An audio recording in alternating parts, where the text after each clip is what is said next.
कहानी की शुरुआत होती है लीना नाम की एक लड़की से, जिससे कुछ लोग सवाल कर रहे हैं। लीना पेशे से एक बायोलॉजिस्ट है, लेकिन इससे पहले वो आर्मी में रह चुकी है।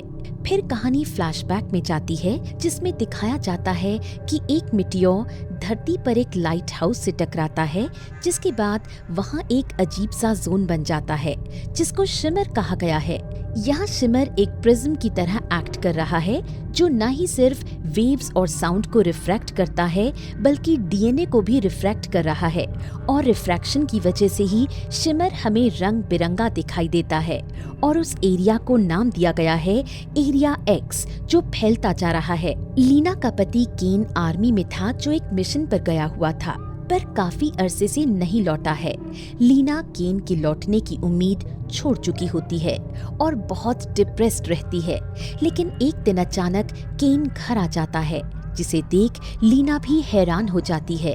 लीना जब उससे पूछती है कि वो अब तक कहाँ था, तो वो कहता है कि उसे कुछ याद नहीं। केन की तबीयत खराब होने लगती है, जिसके बाद लीना उसे हॉस्पिटल ले जा रही होती है। तभी रास्ते में कुछ लोग उनकी एम्बुलेंस को घेर लेते हैं और उन्हें अपने साथ ले जाते हैं। ये द साउदर्न रीच ऑर्गेनाइजेशन के लोग होते हैं। ये वही ऑर्गेनाइजेशन है जिसके मिशन के तहत केन शिमर में गया था। अब यहाँ उसका इलाज चल रहा होता है। तब वहाँ की हेड डॉक्टर वेंट्रेस लीना को उस मिशन के बारे में सब कुछ बताती हैं कि वहाँ जो भी गया है वो कभी वापस नहीं आया। लेकिन उन सब में से सिर्फ केन ही एक ऐसा है जो अब तक वहाँ से वापस आ पाया है। और ये भी बताती हैं कि उस मिशन पर सिर्फ वही लोग जाते हैं जिनमें जीने की इच्छा न बची हो। लीना को एहसास होता है कि उसने केन के पीठ पीछे उसे धोखा दिया है, जिसकी वजह से वो इस मिशन पर गया होगा। लीना अपने आप को कसूरवार समझती है। अब इस मिशन पर औरतों को भेजा जा रहा होता है, जिनमें से एक डॉक्टर वेंट्रेस भी हैं, जो कैंसर से पीड़ित होती हैं, जिनके पास जीने के लिए ज्यादा वक्त नहीं बचा होता है। लीना भी अब इस मिशन पर जाना चाहती है और देखना चाहती है कि वहाँ ऐसा क्या है कि जो भी वहाँ जाता है वापस नहीं आता है। और अगर हो सके तो अपने पति के लिए वहाँ से कोई इलाज ढूंढना चाहती है। अब जो दृश्य हमें मूवी की शुरुआत में दिखाया गया था, जिसमें कुछ लोग लीना से सवाल कर रहे थे, असल में वो सीन उस शिमर से बाहर निकलकर आने के बाद का है। मिशन में 5 महिलाएं जाती हैं, जिनमें किसी न किसी वजह से जीने की इच्छा नहीं बची होती है। अब वो पांचों शिमर के अंदर जाती हैं और अपने आप को कैंप में पाती हैं, जो उन्हें नहीं पता होता कि वो उसमें कैसे आईं। उनके डिवाइसेस काम नहीं कर रहे होते और उनका लाया हुआ खाना सड़ जाता है। उन्हें कुछ समझ नहीं आ रहा होता कि उनके साथ आखिर हो क्या रहा है, जबकि उन्हें आए हुए तो अभी कुछ ही वक्त हुआ है। फिर वहाँ वो म्यूटेशन के अलग अलग नमूने देखते हैं, जिसमें सबसे पहले उन्हें एक ही पौधे की टहनी से अलग अलग स्पीशीज के फूल उगे हुए देखते हैं, जो म्यूटेशन के कारण हुए होते हैं। जिन्हें देखकर लीना काफी हैरान रह जाती है और समझने की बहुत कोशिश करती है कि ऐसा कैसे हो सकता है कि एक ही टहनी पर अलग अलग स्पीशीज के फूल खिले हों। यहाँ ऐसा इसलिए हो रहा होता है क्योंकि रिफ्रैक्शन की वजह से अलग अलग पौधों के सेल्स आपस में रिफ्रैक्ट कर जाते हैं, जिनकी वजह से डीएनए म्यूटेशन होता है और हमें अलग अलग तरह के फूलों का एक ही टहनी पर उगना दिखाई देता है।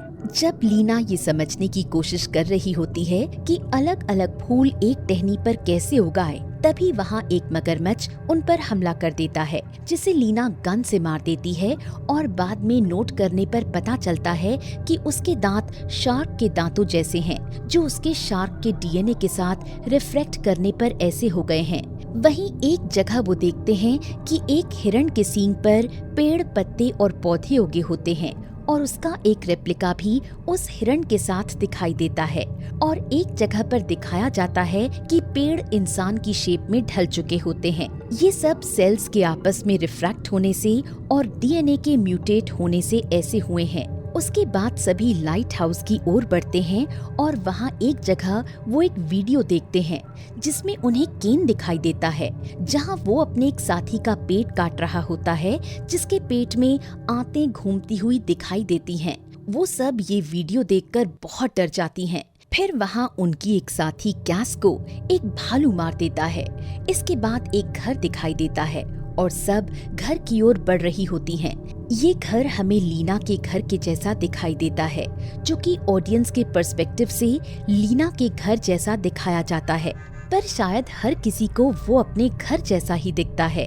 अब यहाँ आन्या काफी परेशान हो चुकी होती है, पागल हो रही होती है। उसे समझ नहीं आ रहा होता कि आखिर हो क्या रहा है, और यहाँ तक कि वो अपनी साथी कैस को भी खो चुकी है। और इसी पागलपन में उसके सिर पर जैसे कोई फितूर चढ़ जाता है, जिसके चलते वो बाकी सभी को बांध देती है, क्योंकि उसे कुछ समझ नहीं आ रहा होता। तभी वहाँ उसे कैस की आवाज सुनाई देती है, जो हकीकत में तो मर चुकी होती है। तो कैस की आवाज वो भालू निकाल रहा होता है, जो म्यूटेशन की वजह से कैस जैसी हो गई होती है। और उस आवाज में आन्या को कैस के आखिरी के लफ्ज सुनाई दे रहे होते हैं, जो उसने मरने से पहले बोले थे। आन्या जैसे ही कैस की आवाज सुन के उसकी ओर जाती है, वहाँ भालू उसे भी मार देता है। डॉक्टर वेंट्रेस वहाँ से आगे निकल जाती हैं और जोजी के सेल्स वहाँ मौजूद प्लांट्स के साथ रिफ्लेक्ट करने की वजह से वो ह्यूमन शेप वाले प्लांट में बदल जाती है। लीना लाइट हाउस की ओर बढ़ती है और नोट करती है कि लाइट हाउस के करीब पहुँचते हुए रिफ्रैक्शन काफी तेज बढ़ रहा था, क्योंकि उसका सोर्स लाइट हाउस में ही था। वहाँ उसे रिफ्रैक्शन के और नमूने देखने को मिले, जिनमें से उसने देखा कि लाइट हाउस के करीब में कांच के पेड़ बने हुए हैं। लीना लाइट हाउस में घुसती है और वहाँ उसे एक कैमरा रिकॉर्डर दिखाई देता है। कैमरा के सामने एक जली हुई लाश पड़ी होती है, जिसकी हड्डियों का ढांचा दिखता है। लीना सच पता लगाने की इच्छा में कैमरे के अंदर रिकॉर्डेड वीडियो ऑन करके देखती है, जिसमें उसे केन दिखता है, जो वीडियो में बहुत ही परेशान दिखाई देता है। शायद वो शिमर के अंदर की सारी दुनिया देखकर अपना दिमागी संतुलन खो चुका होता है, जिसकी वजह से अपने हाथ में फास्फोरस ग्रेनेड लिया बैठा होता है और मरना चाहता है, और अपने आप को फास्फोरस ग्रेनेड से खत्म कर लेता है।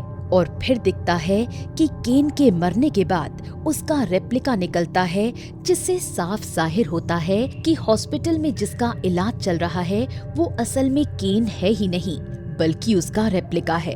अब वहाँ एक होल होता है, जिसके अंदर लीना चली जाती है, ताकि वो उस एनर्जी सोर्स को ढूंढ सके, जिसकी वजह से इतने लोगों की जान गई। अंदर एकदम अजीब सा माहौल होता है। अंदर जाने के बाद उसे डॉक्टर वेंट्रेस दिखती हैं, जिसके शरीर में अब वो एनर्जी सोर्स होता है। डॉक्टर वेंट्रेस के अंदर से तेज रोशनी कुछ और अजीब चीज निकलती है, जिसके चलते वो मर जाती हैं, और अब वो एनर्जी सोर्स लीना को दिखाई देता है। उस एनर्जी सोर्स को देखते देखते लीना की आंखों से खून की बूंद निकलती है, और वो खून की बूंद उस एनर्जी सोर्स में चली जाती है, जिसके चलते अब वो उसका रेप्लिका बन जाता है और वही हरकतें करने लगता है जो लीना कर रही है। लीना के भागने पर भागता है, और इसी बात का फायदा उठाकर लीना चालाकी से उस एनर्जी सोर्स के हाथ में फास्फोरस ग्रेनेड थमा देती है और उसका पिन खींचकर बाहर भाग जाती है। अब वो एनर्जी सोर्स जल रहा होता है और अपने हाथ पैर इधर उधर पटक रहा होता है, जिसकी वजह से आसपास की दीवारों में आग लग जाती है और वो पूरा एरिया जल जाता है, जहाँ से एलियन सेल्स का एनर्जी सोर्स पैदा हुआ होता है। और उसके बाद हमें दिखाया जाता है कि उस सोर्स की वजह से रिफ्रैक्शन के कारण जितने भी सेल्स आपस में रिफ्रैक्ट हुए हैं वो गायब हो जाते हैं, और शिमर भी अब वहाँ से गायब हो जाता है। अब हमें दिखाया जाता है कि लीना लैब पहुँचती है, जहाँ से पता चलता है कि केन की हालत अब काफी हद तक ठीक हो चुकी है, लेकिन वो असली केन नहीं था। जब लीना उसके पास जाती है तो दोनों गले मिलते हैं, लेकिन अब केन के साथ साथ लीना में भी कोई इमोशन नहीं दिखाई देते हैं, जिसके बाद दोनों की आंखों में शिमर छलकता है, यानी ये लीना नहीं उसका रेप्लिका होता है, और जो लाइट हाउस में मरी होती है वो असली लीना होती है। हम कुछ सीन से ये जान सकते हैं कि जो मिशन के बाद शिमर से लौटी थी वो लीना नहीं थी, बल्कि उसका रेप्लिका है। जब लीना से पूछताछ हो रही होती है तब वहाँ पर एक पानी का ग्लास दिखाया जाता है, जिसके थ्रू अगर हम देखें तो लीना के हाथ पर कोई रिफ्रैक्शन का असर नहीं दिखाई देता है। और दूसरी बार तब जब लीना केन से मिलने हॉस्पिटल में जाती है और वो बिल्कुल इमोशनलेस होती है, क्योंकि रेप्लिका में कोई इंसानी इमोशंस नहीं होते हैं। और आखिर में तब जब हमें उसकी आंखों में शिमर दिखाया जाता है। जिस तरह इस फिल्म में दिखाया गया है, एक बार जो भी इंसान शिमर में जाता है वो कभी लौटकर वापस नहीं आ पाता, चाहे वो कोई भी हो।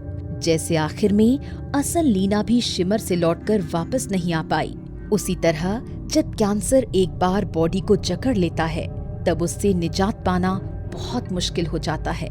मानिए कि जैसे अर्थ इंसानी शरीर हो और वो मिटियोर जो अर्थ से टकराया था वो एक कैंसर सेल, और जो शिमर था जिस तेजी से फैलता जा रहा था, उसी तरह कैंसर पूरी बॉडी में अपनी पकड़ बना लेता है, जिससे अपने आप को बाहर निकाल पाना काफी मुश्किल हो जाता है।